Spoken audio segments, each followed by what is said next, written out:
I'm here at TUC. Why? Because it's like family.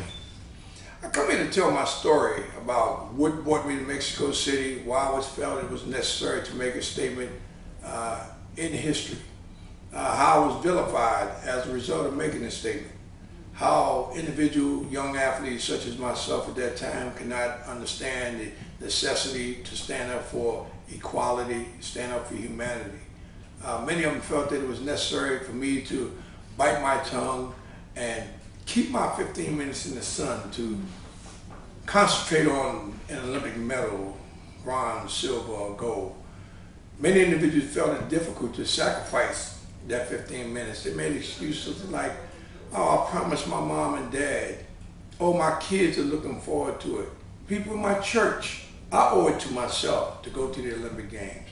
We tried to make them understand that it was far greater to go to the Olympic Games with the thought in mind that you have to realize that humanity is far more important than Olympic medals. They didn't want to sacrifice, but we asked them, would you be willing to get on the train and have some discussion about the pros and cons of a boycott relative to your 15 minutes in the sun. We said that your medal would be great for your household, but the statement that we're trying to make would be better for humanity, be greater for your kids and your kids' kids. Would you be willing to get on this train? They said, of course. Let's go on the train and let's have some dialogue. Maybe you could make me understand better and we could make you understand just as better. Okay, we get on the train. We rolling along as we ride down the tracks. We look out the window and we can hear people out there with the American flag waving, God bless America. And we feel so good to be patriots of America. But then when we come to a consensus that, hey man, you know, I have a far better understanding now as to why a boycott is necessary. There's a possibility that I can step forward and maybe take part in an Olympic boycott. Oh, is that right? You have a consensus that maybe we can make a boycott come about to let society know that we have social ills that we need to correct and try and work on? Sure. Well, let's stop the train, and we pull the lever to stop the train. Why are you stopping the train? Well, we have a consensus that possibly we can do this potential boycott.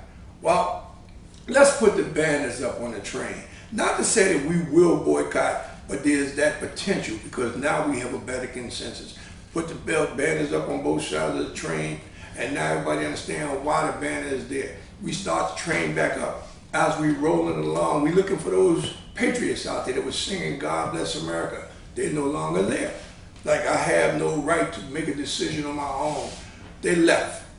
We still rolling on the train, and in the process of us going down the tracks, now where people out there singing, now there's fire bombs coming to the train, missiles, smoke, fire.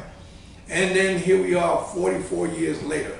Many individuals come to us and say, man, you know, it's amazing that they call you an icon now. They're building 26-foot statues of you.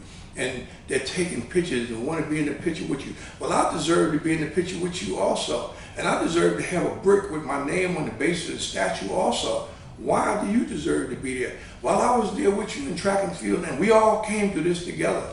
And I said to him, I said, well, I love you more than yesterday and less than tomorrow to make you understand. Hey man, I have no ill feelings about you, but you can never get in the picture. And you can never have a brick with your name on it. Why not? We all ran track together. Well, let me just explain to you. Step forward.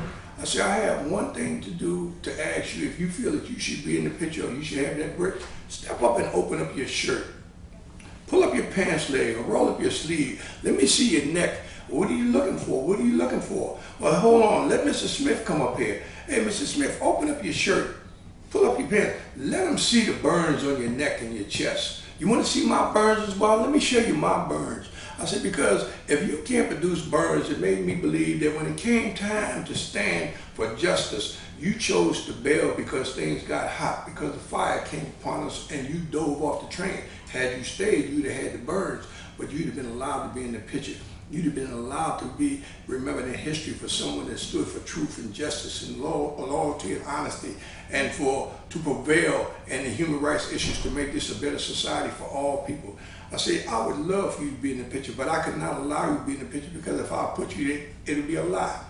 There's no substitute to do the right thing. There's no midway to do the right thing. Either you're committed 1,000% or you're not committed at all. There's no woman that has a halfway pregnancy. Either a woman is pregnant or she's not pregnant. There's no chicken that lays an egg on the fence and the egg stays there. It falls to the right or to the left. The next time you come to your life to make a decision at the crossroads of your life, take time and be serious about making the correct decision, because whatever decision you make in life, you will have to live with and you will die with it.